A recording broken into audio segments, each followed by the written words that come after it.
నమస్తే. ఇన్నాళ్ళు నన్ను సపోర్ట్ చేస్తూ, ఎంకరేజ్ చేస్తూ మీ ప్రేమని నాకు అందిస్తున్న ప్రతి ఒక్కరికి కృతజ్ఞతలు.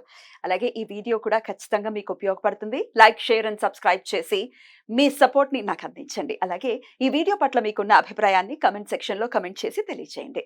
ఇప్పుడు వీడియోని చూద్దాం. నమస్తే.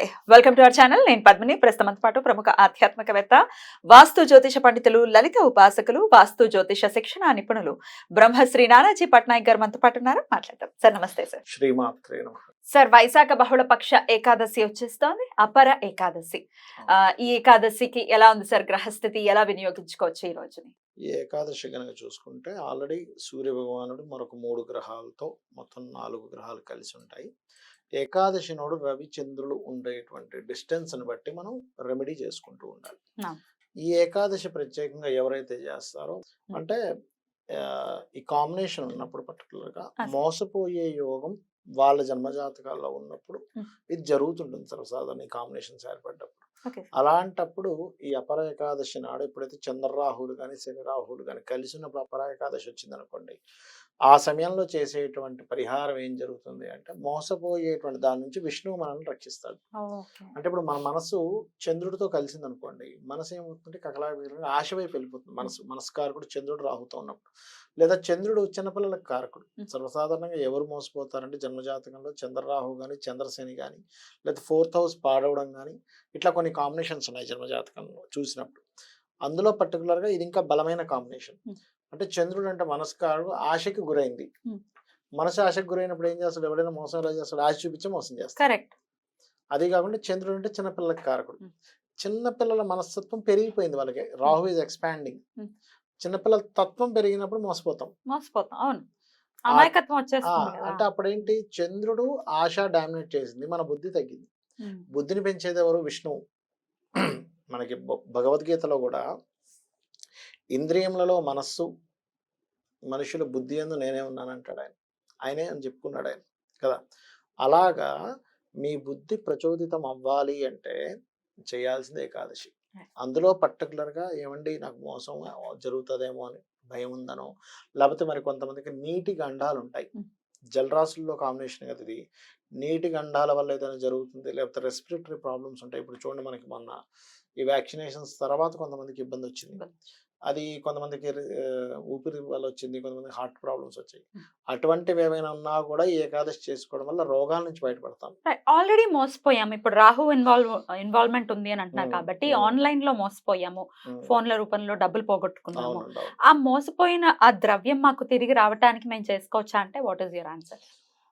దానికి ఇది కాదు, కార్తవీర్యార్జున చేసుకోవాలి. ఇది ఇంకా మోసపోకుండా ఉండడానికి ఇన్ ఫ్యూచర్ లో ఇబ్బంది పడకుండా ఉండడానికి మాత్రం పనిచేస్తుంది. దానికి కార్తవీర్యార్జున చేసుకోవచ్చు సెపరేట్ గా. దాని గురించి నెక్స్ట్ ఎపిసోడ్ లో చెప్పుకుందాము. అయితే ఇదొకటి. రెండవది ఏమిటంటే ఇక్కడ చంద్రుడు పర్టికులర్ గా మనకి వెహికల్స్ కి ల్యాండ్స్ కూడా కొంతవరకు కారకుడు అవుతాడు. అయితే కుజబుధుడు అవుతారు.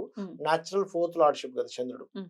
అందుకని ఏమిటంటే ఇటువంటివి ఏమైనా అంటే ఏదైనా ప్రాపర్టీ మీద ఇన్వెస్ట్మెంట్ చేయబోతూ మోసపోవడము ఇట్లాంటివి జరుగుతాయి. అందుకని ఇట్లాంటివి జరగకుండా ఉండడానికి కూడా తోడ్పడుతుంది. మరి ఏం చేయమంటారు? దీనికి ఏం చేయాలి అంటే ఈ రోజు ప్రత్యేకంగా ధ్యానం ఎక్కువగా చేయాలి. మెడిటేషన్. చంద్రుడు రాహుతో కలిసి ఉన్నటువంటి రోజున్న ఏకాదశి కదా, ఎక్కువ మెడిటేషన్ ఎక్కువగా చేస్తూ ఉండాలి. అదే విధంగా పాయసాన్ని నైవేద్యంగా పెట్టాలి స్వామివారికి. పాయసాన్ని నైవేద్యంగా పెట్టడము. సహజంగా ఏకాదశి అంటేనే ఖచ్చితంగా ఉపవాసం ఉండాలమ్మా. మీకు శక్తి లేదు, ఆకలితో ఉంటే నేను ఉండలేను, that is different case. But ఉపవాసమే ఫలితం ఇస్తుంది అని శాస్త్రవచనం. ఉపవాసాన్ని ఆయన స్వీకరించి మనకి ఫలితాన్ని ఇస్తాడట. అంటే మన పాపాన్ని పోగొట్టుకునేటువంటి ప్రక్రియ ఒకటి. మనకి పర్టికులర్గా మన భగవద్గీతలో కూడా ఎవరైతే ఫలాపేక్షతోని ఉంటారో వాళ్ళకి పాపం అంటుతుంది. ఫలాపేక్ష లేకుండా అతనికే మొత్తం సమర్పిస్తూ ఎవరైతే వాళ్ళ కర్మలను చేసుకుంటూ వెళ్ళిపోతారో అతనికి పాపము అంటదు అని చెప్పి శాస్త్రంలో ఉంది, మనకి భగవద్గీతలో ఉంది. అంటే ఏమిటి, కనీసం 15 రోజులకు ఒకసారి వచ్చేటువంటి ఏకాదశి రోజైనా సరే స్వామివారికి మనం సమర్పిస్తున్నట్టుగా గనక చేయగలిగితే ఈ 15 రోజులు మనసు తెలుసో తెలియక ఏవో చిన్న పాపాలు జరుగుతూనే ఉంటాయి. ఏదో చేమని దొక్కేస్తాం, ఇంకోటి ఏదో జరుగుతూ ఉంటుంది. అటువంటి వాటి నుంచి బయటపడడం జరుగుతుంది. బ్యూటిఫుల్. అద్భుతంగా దీనికోసం వినియోగించుకోవచ్చు. అయితే ఇది ఈ ఏకాదశి ఆదివారం వస్తోంది. యాహ్! అవును. భ్రష్టు పట్టిపోయింది మొత్తం అంతా కూడా. ఎందుకంటే హ్మ్. ఆదివారం ఎన్నో నియమాలనైతే పెట్టి ఉంచింది పెట్టి శాస్త్రం. ఉంచింది. అవును. అవును. అసలు ఆదివారం మనం చూస్తూనే ఉన్నాము. అవునవును. ఎంతలా అవును. నాన్ వెజ్ అవును. తినటము. విపరీతంగా తినడం. నాన్ విపరీతంగా వెజ్ ఆ రోజే తినకూడదమ్మా అసలు. ఆ రోజే మందు ఆ కొట్టడాలు రోజు అసలు అది ప్రత్యేకించి. ఇంకా ఘోరం. పంచమహాపాతకాలు. పంచమహాపాతకాల్లో ఒకటి మందు కొట్టడం. రైట్. హ్మ్.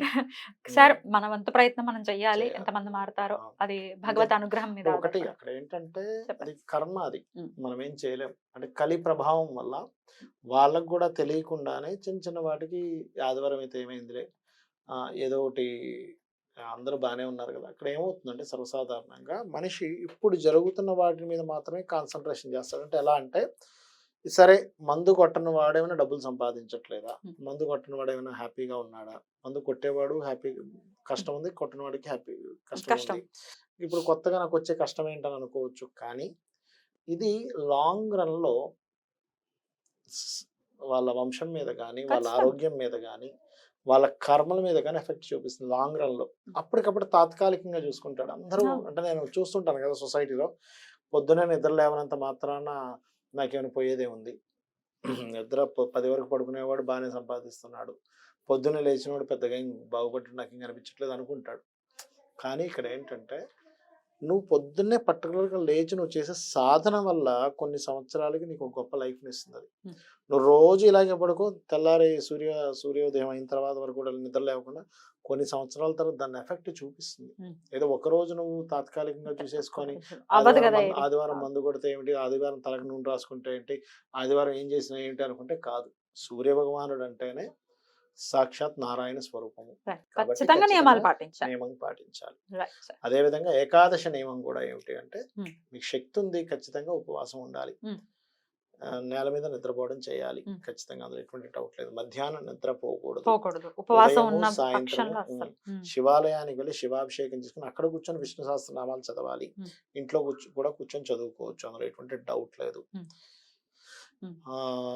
అదే విధంగా పర్టిక్యులర్‌గా వీలున్నంత మట్టుకు అంటే వీలున్నంత మట్టుకు ఏంటి అసలు ప్రతీది కూడా ఆ విష్ణువుకి సమర్పిస్తూ చేస్తున్నాననే భావంతోనే ఉండాలి. ఇంతకు మించి మరొకటేం లేదు. Right sir. Right sir. అయితే మోసపోకుండా ఉండడానికి ఖచ్చితంగా ఆల్రెడీ జీవితాల్లో పలు రకాలుగా యాహ్! మోసపోయిన వాళ్ళకి ఇంకా భయంగా ఉంటుంది. యాహ్! ఎవడొచ్చి మోసం చేస్తాడో తెలీదు. అవును. అనుకున్నప్పుడు ఈ అపర ఏకాదశిని గనక వినియోగించుకుని అంతే. ఖచ్చితంగా ఉపవాసం ఖచ్చితంగా చేసుకోవచ్చో, ఎందుకోసం వినియోగించుకోవచ్చో చాలా అద్భుతంగా యాహ్! వివరించినందుకు కృతజ్ఞతలు సార్. నమస్తే. శ్రీమాత్రే నమః.